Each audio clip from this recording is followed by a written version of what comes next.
Happy Birthing Person's Day or Mother's Day. No, Happy Mother's Day. Not all mothers have to birth.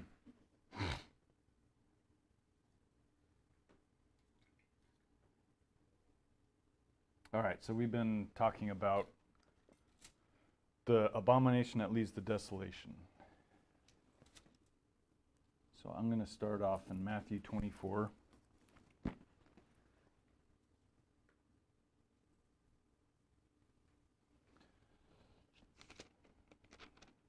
I'll read through to 29.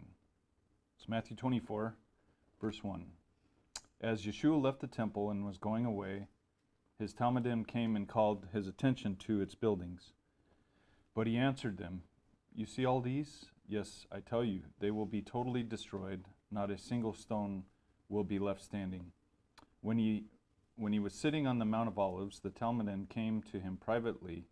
"Tell us," they said, "when will these things happen, and what will be the sign that you are coming, and that the Olam Hazah is ending?" And Yeshua replied, "Watch out, don't let anyone fool you, for many will come in my name, saying, 'I am the Messiah,' and they will lead many astray.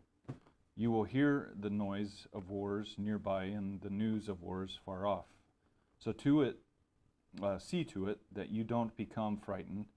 Such things must happen, but the end is yet to come. For peoples will fight each other, nations will fight each other, and there will be famines and earthquakes in various parts of the world. All of this is but the beginning of the birth pains. At that time you will be arrested and handed over to be punished, and put to death, and all peoples will hate you because of me. At that time many will be trapped into betraying and hating each other. Many false prophets will appear and fool many people, and many people's love will grow cold because of increased distance from the Torah. But whoever holds out till the end will be delivered, and this good news about the kingdom will be announced throughout the whole world as a witness to all the nations. It is then that the end will come." So who's the people he's referring to?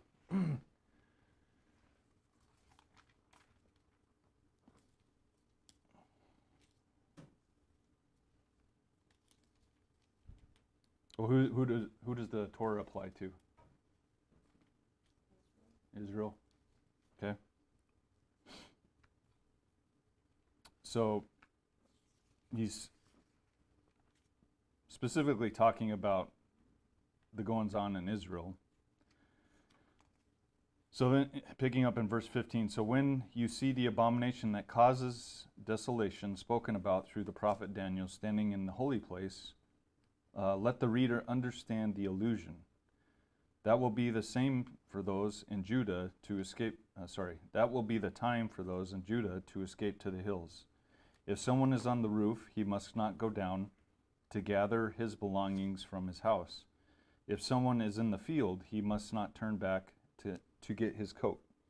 What a terrible time it will be for a pregnant woman, or pregnant women, and nursing mothers. Pray that you will not have to escape in winter or on Shabbat. For there will be trouble then worse than there has ever been from the beginning of the world until now, and there will be nothing like it again." And that's quoting Daniel. "Indeed, if the length of this time had not been limited, no one would survive.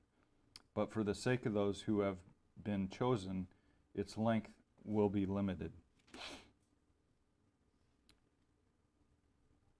At that time, if someone says to you, 'Look, here is the Messiah,' or 'There he is,' don't believe him.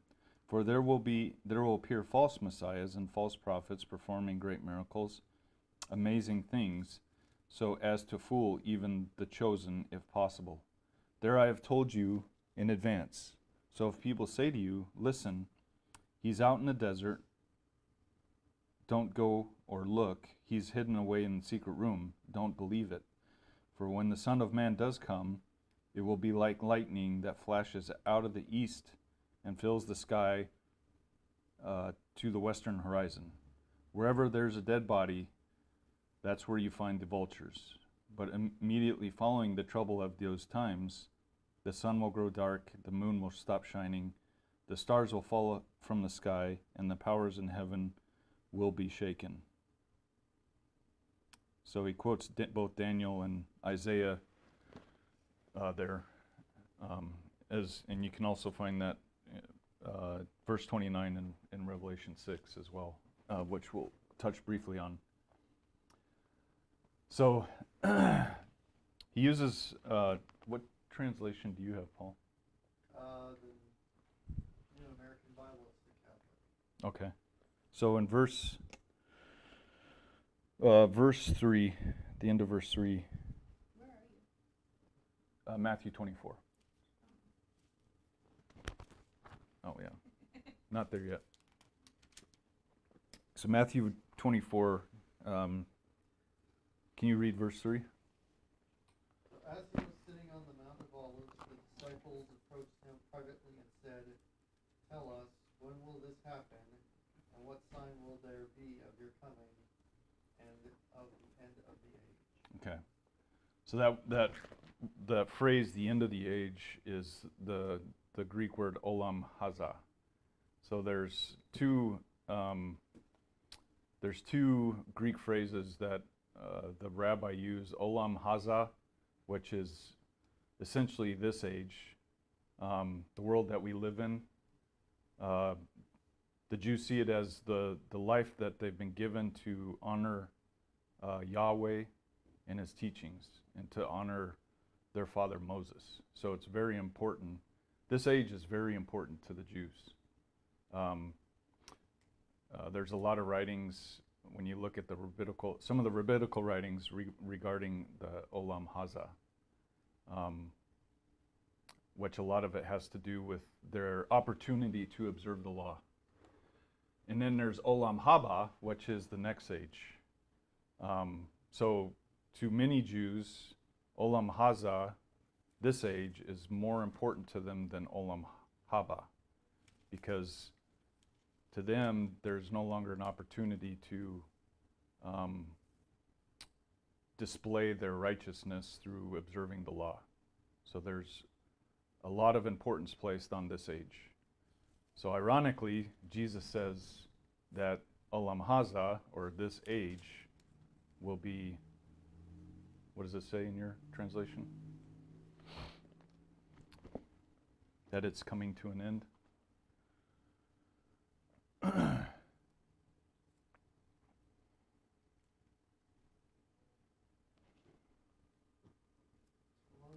when will this happen, and what sign will there be of your coming and of the end of the age?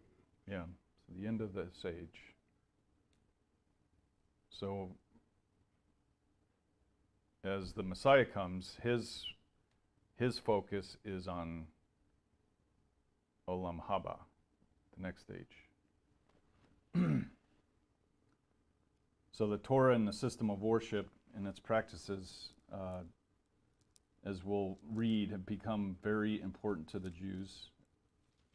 And it created a form of narcissism within their leadership, right? I mean, they wore their righteousness on the outside. You know, it became more about them personally, and how well they were viewed by either their fellow leaders or their people, on how righteous they were. So they became very inward focused and self-centered.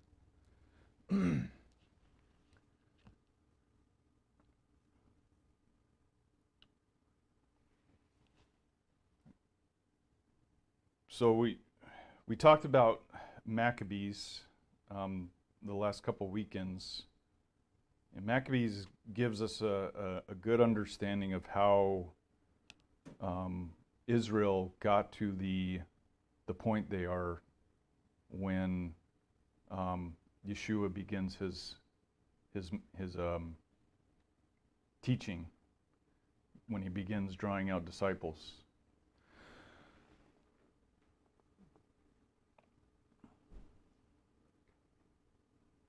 So as an overview, So who was one of the primary focus, one of the rulers of focus in the Maccabees? Do you remember we mentioned the Syrian ruler? What's that? Yeah, Antiochus Epiphanes. So prior to Antiochus taking position as ruler, the Greeks recognized Judea as a kind of similar to how the United States, views our 50 states. So they're independent in that they have their own, state constitution. They conduct their own trials, things of that nature. But ultimately, they are answerable to the federal government. And similarly, the Greeks allowed Judea to operate autonomously apart from the Greeks. So they were essentially set up as a vassal state. And then along came Antiochus Epiphanes. Does anybody remember the general time period of his reign?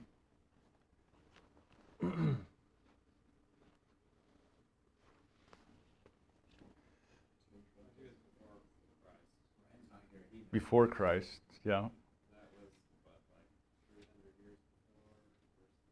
No, so Antiochus reigned from 174 BC to 175 BC to 164 BC. So they were only a couple generations removed from this time period that we're looking at in Matthew.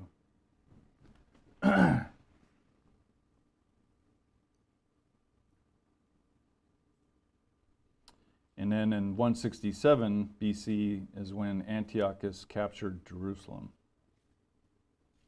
So initially, Antiochus established a treaty with Judea, which continued their autonomous status apart from the Greeks.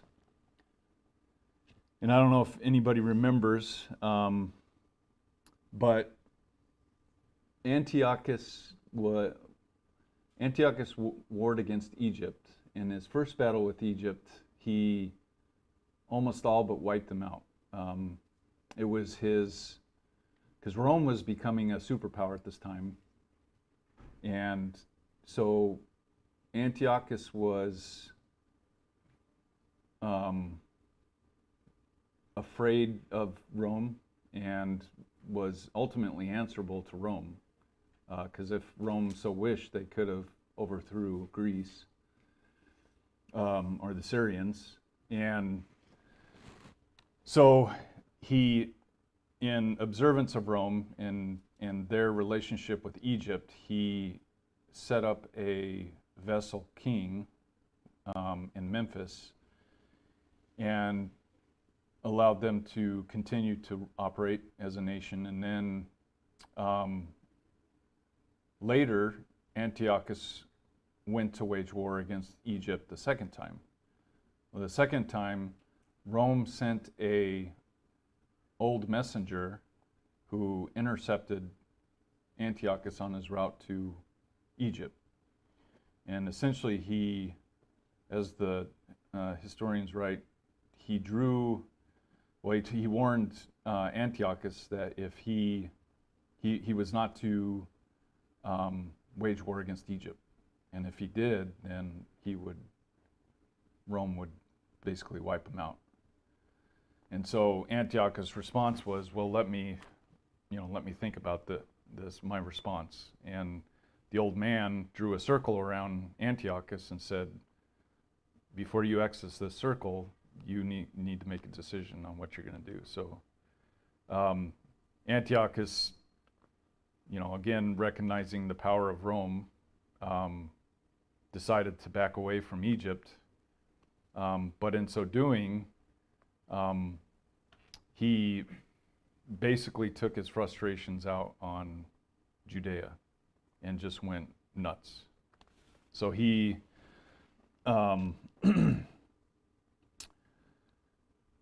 over the course of the next few years after this, he issued decrees which forbade many of the traditional practices in Jerusalem. So they were no longer allowed to observe the feasts or the festivals. They were no longer allowed to offer their or practice their sacrificial system. So no more daily sacrifices. And then he began a campaign against the Jews and brutally killed hundreds of thousands of them. It is recorded that Antiochus sacrificed a swine at the altar of God, which he established as an altar to Zeus instead, and sprinkled the court with its blood. He also forced the high priest and the other priests that were present to eat the swine's flesh. He set up an image of Zeus in the temple. He emptied the temple of all its articles and treasures, the golden candlesticks, the golden altar, the table, the veils. He removed the veils, all the fine linen and scarlet. He also commanded the Jews not to circumcise their sons. And at the time, either by fear or by choice, or support, there became a split within the Jews, within Judea, where more progressive Jews were fighting for the office of high priest, as well as some of the other offices of leadership. And they were battling against the more traditional Jews, which held to the teaching of Moses. The more progressive Jews wanted to incorporate a lot of the pagan worship. They wanted to be obedient to Antiochus, and they even offered money to Antiochus for him to establish them as their people as leaders within Jerusalem. So there was an account where, I forget his name, offered a large sum of money to Antiochus for him to set him up as the high priest of Judea. So a lot of shady business. And also, those progressive Jews, many of them attempted to reverse their circumcision so that they would be more like the Greeks.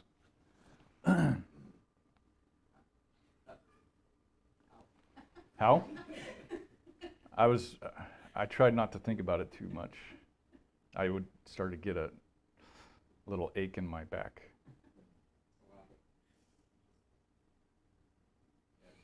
They didn't. Yeah, let's not think about that too hard.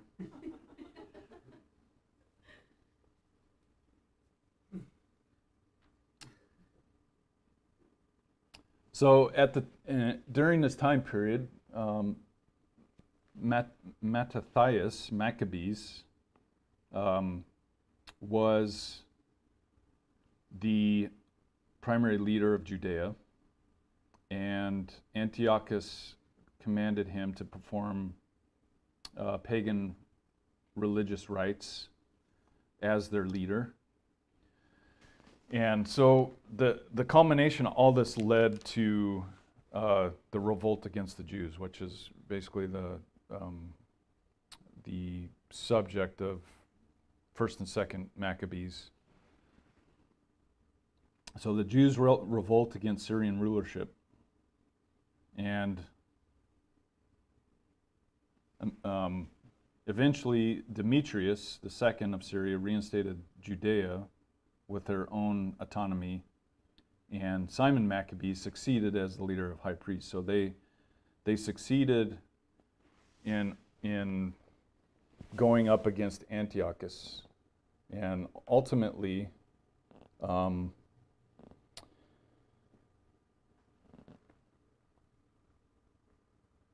I'll get there. Hold on.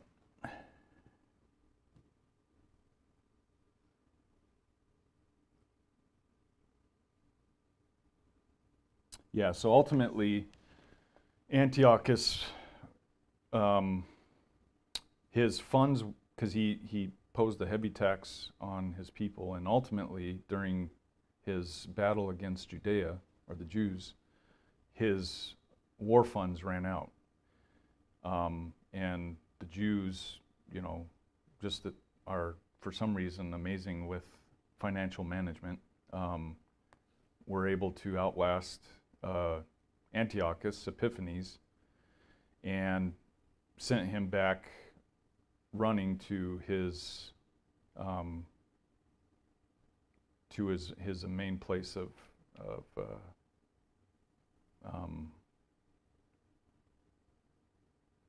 what's the word I'm looking for? Back to his home, essentially. Guess where that was? We're gonna talk about. Huh? Nope. Babylon. Yeah, he went back to Babylon. Which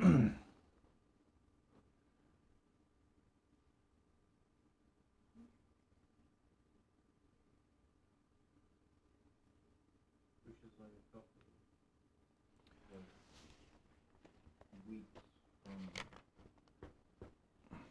Houston, right? By looking at the map. Or was it like a month-long journey? I don't know. If it's me walking, it's probably a couple months. All right. So with that in mind, I'm going to read Daniel 11. So this is more of a like a conclusion overview of what we've been talking about the last couple weekends to get us through the abomination of desolation that leads to desolation. So Daniel 11, verse 21. It says, "There will arise in his place a despicable man, not entitled to inherit the majesty of the kingdom." So this is, leading up to this verse, there's been a war waging back and forth between the king of the south and king of the north, which is essentially Egypt and the Greeks. So there will rise, starting in verse 21 again, "There will rise in his place a despicable man, not entitled to inherit the majesty of the kingdom, but he will come without warning and gain the kingdom by intrigue." So this is the king of the north. "And large armies will be broken and swept away before him, as well as the prince of the covenant. Alliances will be made with him, but he will undermine them by deceit. Then, although he will have but a small following, he will emerge and become strong. Without warning, he will assail the most powerful men in each province and do things his predecessors never did, either recently or in the distant past. He will reward them with plunder, spoil, and wealth, while devising plots against their strongholds, but only for a time. He will summon his power and courage against the king of the south with a great army, and the king of the south will fight back with a very large and powerful army, but he will not succeed because the plots devised against him. Yes, those who shared his food will destroy him. His army will be swept away, and many will fall in the slaughter. These two kings bent on mischief will sit at the same table, speaking lies to each other.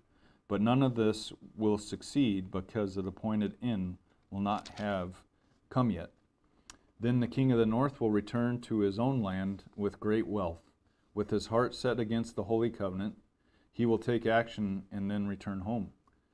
At the time designated, he will come back to the south But this time, things will turn out differently than before, because ships of Kittim will come against him, so that his courage will fail him. Then in retreat he will take furious action against the Holy Covenant, again showing favor to those who abandoned the Holy Covenant. Armed forces will come at his order and profane the sanctuary and fortresses. They will abolish the daily burnt offerings and set up the abomination that causes desolation. Those who act wickedly against the covenant he will corrupt with his blandishments, but the people who know their God will stand firm and prevail. Those among the people who have discernment will cause the rest of the people to understand what is happening. And nevertheless, for a while they will fall victim to sword, fire, exile, and pillage. When they stumble, they will receive a little help, although many who join them will be insincere.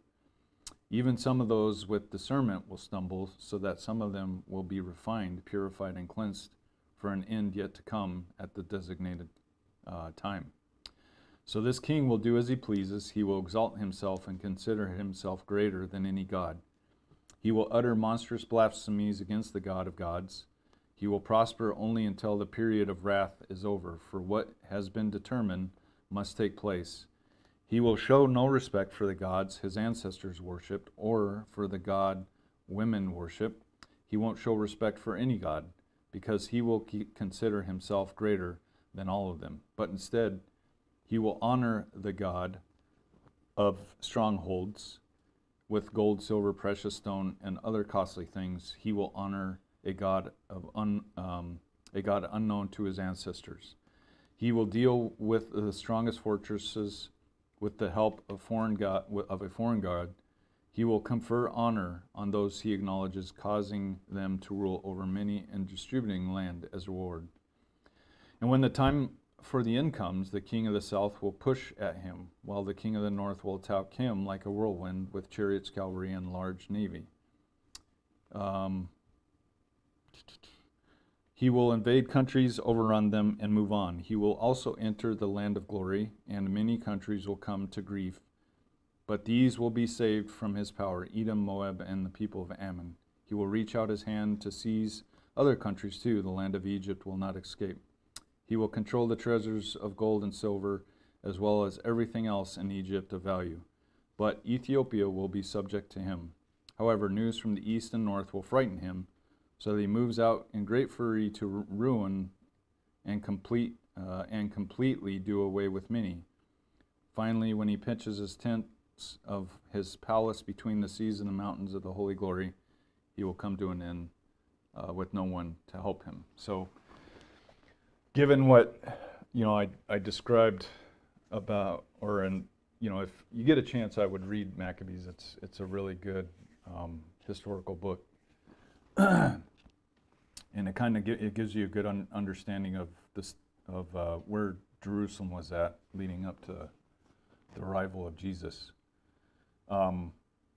So, given the historical accounts of Antiochus, I've considered that this king of the north that it's speaking to here in Daniel is potentially Antiochus, because there's many similarities. It says, going back, it says he will rise. In verse 21, it said there will arise in his place a despicable man, not entitled to inherit the majesty of the kingdom. So he came to the rulership not by typical means, which is usually passed down to the next in line, the son, oldest son. Well, Antiochus took the throne, which was initially granted to his nephew Demetrius, but his nephew was being held hostage in Rome, and so after Seleucus, who was the king of the Syrians at this time, after he was assassinated, Antiochus traveled to Syria and seized the throne. And then ultimately, when Demetrius was released as hostage, Antiochus had him also assassinated. So he came about the throne in, a non-typical method. So you just staged a coup. No, Basically, by stealth and fraud, he seized the kingdom, yeah. as it says. Yeah, looking through the turnover rates on leadership in some of those big empires, I mean, there's like Caesars that lasted weeks before they got a knife in their back and somebody else came, Yeah. you know. Didn't have time to set up a coup. No. I was thinking 10 years, like, we were just going through kings and like, oh, the decades that David reigned and the decades that Solomon reigned, and then, Antiochus got, 9?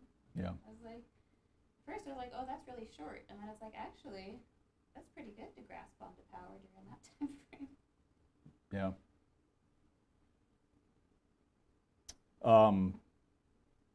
Antiochus achieved great wealth through heavy taxation, allowing him to fund his major war parties. As we read, this king will make alliances with the king of the south, with Egypt, and also with Judea. So, given Egypt's relationship with Rome, there were periods where Antiochus did sit, essentially at the table with Egypt and discuss, plans, territory, and as we read, those alliances or those contracts, covenants that were made, especially with Judea, were he broke basically all of them.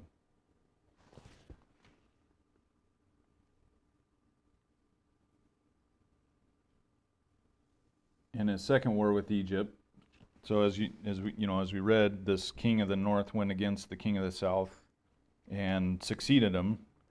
And then it says his second time around would not be like the first. So, if you remember, as I mentioned, Antiochus' second trip, Rome showed up and basically said, no.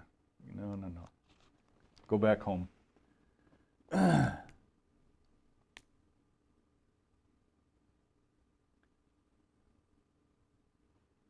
got 5 minutes.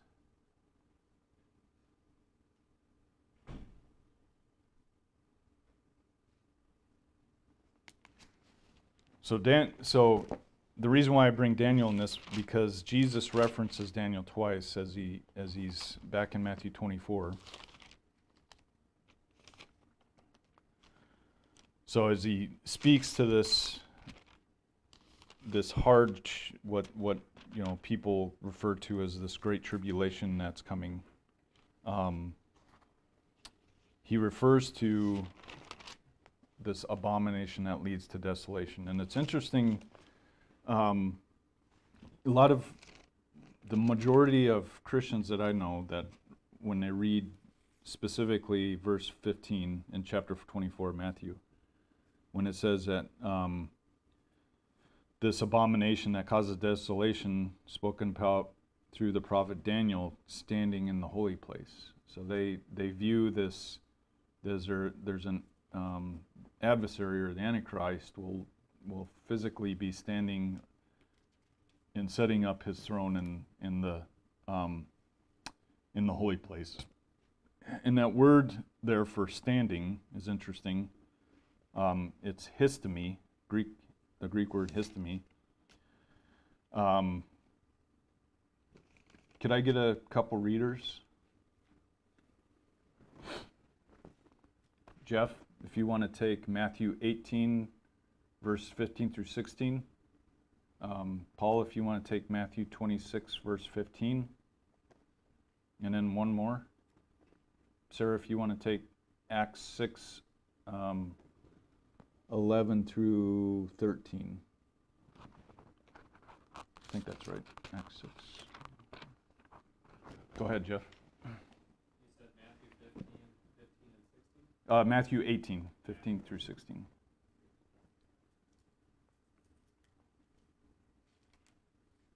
Okay. If your brother sins against you, go tell him his fault, between you and him alone. If he listens to you, you have won your brother. If he won't listen, take one or two others with you, so that by the testimony of 2 or 3 witnesses, every fact may be established. Okay, so that word histemi is used as established there. So established. Yeah, supported. So that in that verse it means established or supported. Matthew 26, verse 15. Yep.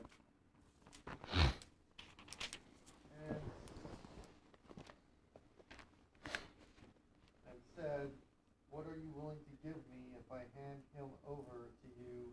They paid him 30 pieces of silver. That's what yours says? So mine says, this is about the betrayal of Judas. Yep. Then one of That's the right 12 verse. Then one of the 12, who was called Judas Iscariot, went to the chief priests and said, "What are you willing to give me if I hand him over to you?" They paid him 30 pieces of silver, and from that time on he looked for an opportunity to hand him over. Okay. Matthew what? Matthew 26:15. So mine says they counted out 30 silver coins and gave it to him. Counted Paid. out. Yeah. So the word histemi there is the phrase counted out. So again, it's referring to almost like established or counted as. I guess if you were to when we talk about righteousness being counted as righteous by God, so being established as a righteous person. Histemi. Sarah, Acts 6. I'm just gonna do like a quick prologue. And Stephen, full of grace and power, was performing great wonders and signs among the people, but they were unable to cope with his wisdom and spirit. Verse 11. Then they secretly introduced men to say, "We have heard him speak blasphemous words against Moses and God."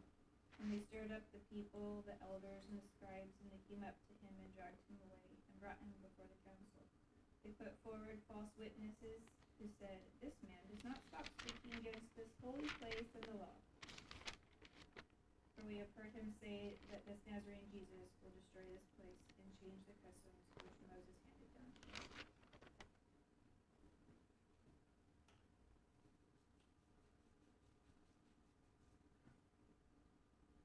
Is it the setting up of the false witnesses? Yeah. 13? So they set up the fault with we're in verse 13.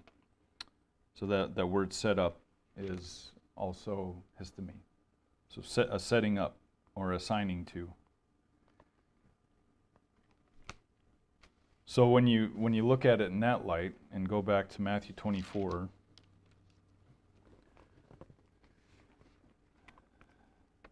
so when you see the abomination that causes desolation spoken about through the prophet Daniel being established in the holy place, let the reader understand the allusion. So it gives it a kind of different vibe, doesn't it?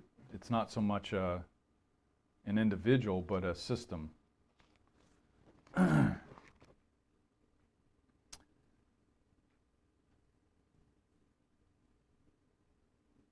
So many, from the churches that I used to go to, it was taught that the Antichrist would be physically standing in the holy place.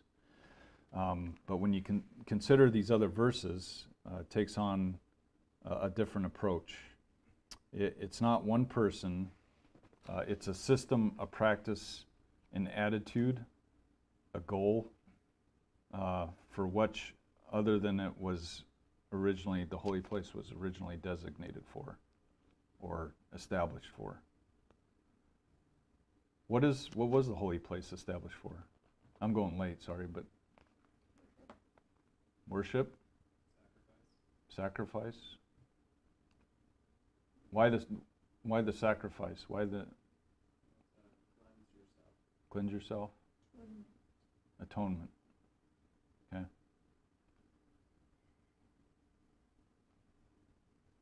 Place of deep reverence. It's not accessible to everyone. There's parameters to put in place to physically enter that space. Right. And Jesus came to open that access to everybody, right?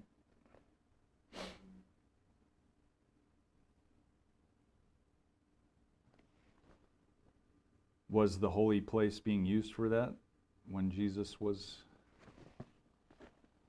in town? Theory. Theoretically, yes, Yes, but Legalistically, right? Not in the way for which it was designed. Right, it was corrupted.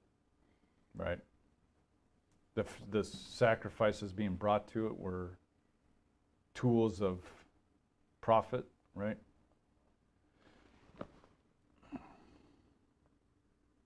Wait, are we talking about the story about how he threw over the tables? That's one of them. Why did he throw over the tables? Because it was not, that was not its purpose. The building was not that purpose. Well, what were they doing? They were selling animals to be sacrificed. At it up price, Yeah. taking advantage Which wasn't, of the people. that wasn't the problem. The problem was is they were selling the animals at a price that was above and beyond the actual cost of the animal. Yeah. Plus, So it that- wasn't supposed to happen in that particular area. Right, right, yeah. Yeah, The original design did not call for merch booths. Yeah, that was supposed to happen outside the temple grounds. And But were it- some of the animals subpar? Well, they would claim that the animals who were bringing in were subpar, and we have these Oh, yes, good yes, yes. animals That's what it was. that we will sell to you. yeah. And weren't they really the only one that they were allowed to sell were pigeons, right, or birds? I mean, if I remember right. I'd have to go back and look at that. So But, right, they did sell it, but I don't know that was, if you were, well, I guess, no, that was if you were poor. If you're too lazy to go, slaughter or raise your own animals for sacrifice, you could just go to the grocery store and buy one. Or go to the temple and buy one.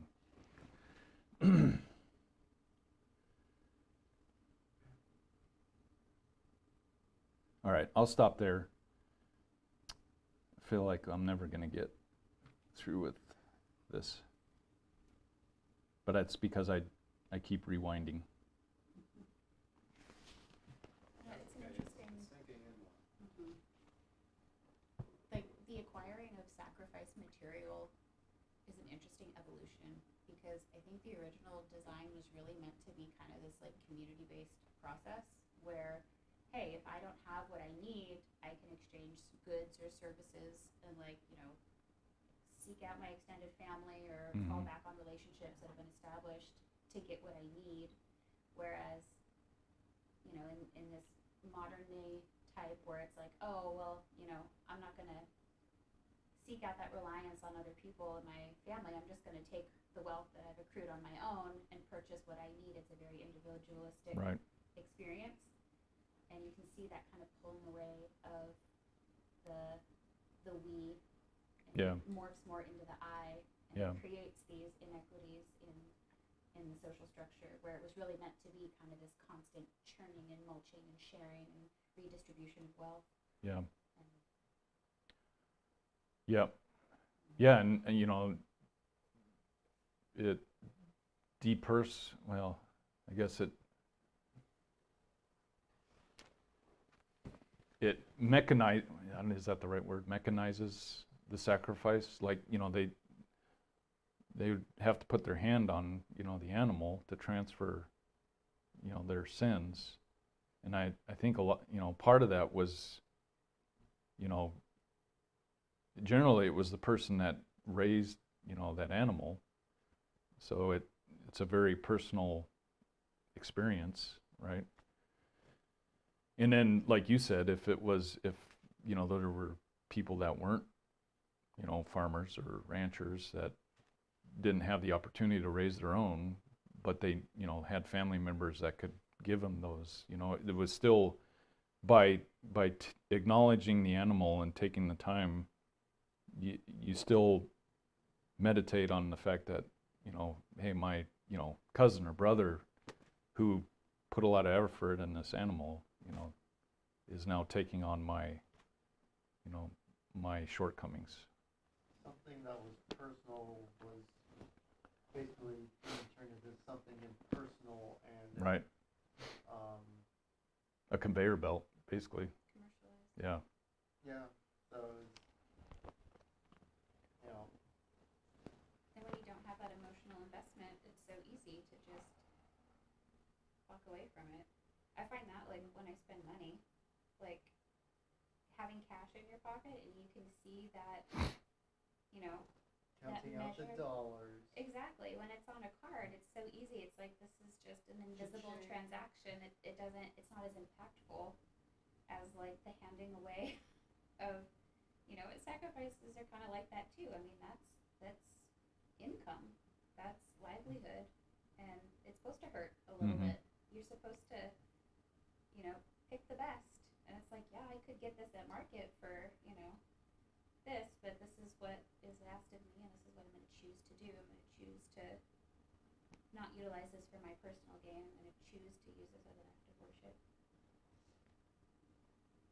Yeah. And what, there was only certain coinage that could be used in the temple, right? So if you have Jews coming from all over the Roman Empire coming in, then you've probably got people coming in from Egypt using coinage from down there. You've got Greek coinage, Roman coinage from Italy or something that's coming in, and you've got to change all this money over, and then you have to realize that, you know, your money changers are probably, you know, not giving you the most accurate, you know, transaction rate. Yeah. It's not a, Exchange rate. Exchange rate. Exchange rate. Yeah. I knew what you meant. Yeah. like 1-to-1, Yep. or like a 1-to-3. Yeah. Cheating your brother was a big dishonor on you. Dishonor on you. Yeah. So, one thing I forgot to mention too, anybody remember what Antiochus Epiphanes means? God manifest. So, he viewed himself, so like what we read in Daniel, this king would establish, you know, basically thought himself a god, right? Above, he ignored all the foreign gods, thought himself to be a god. So, you know, again, it kind of fits the bill with Antiochus and his attitude. But, you know, I want us to remember well, and I'll bring this up when we get there, but, you know, that attitude and where Antiochus basically tucked tail and ran to, Babylon, there's coincidences there that we'll talk about. Okay. Are they?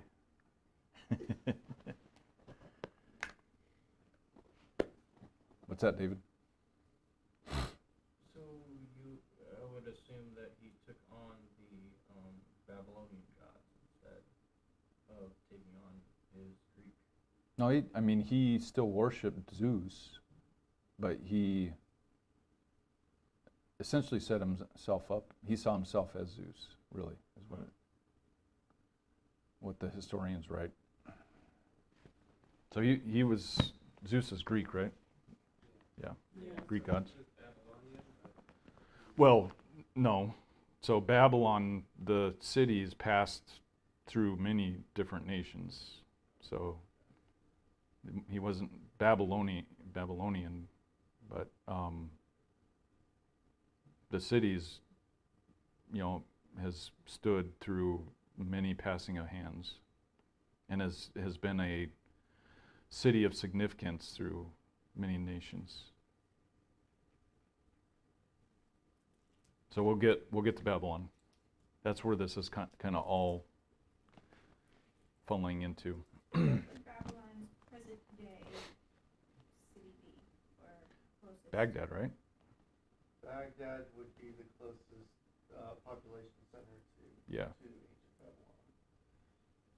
I was gonna say the one that's on the water in the next to the ocean. That started with a J. Jay, that helps. You mean the Qatar? That's one of the wealthiest. Like, I was thinking more of the wealthiest cities. And Yeah, I don't know, but we'll get there too. We'll be talking about. There's 3 cities. Anyway, I'll stop. It's 15 after. Any comments or questions online, or? Happy Mother's Day to all the mothers out there. Wendy and Justin both thank you for the lesson. It's very good reminder to think about. And then just have a couple prayer requests. Okay. All right. So, someone want to open us up in prayer this morning? Yep.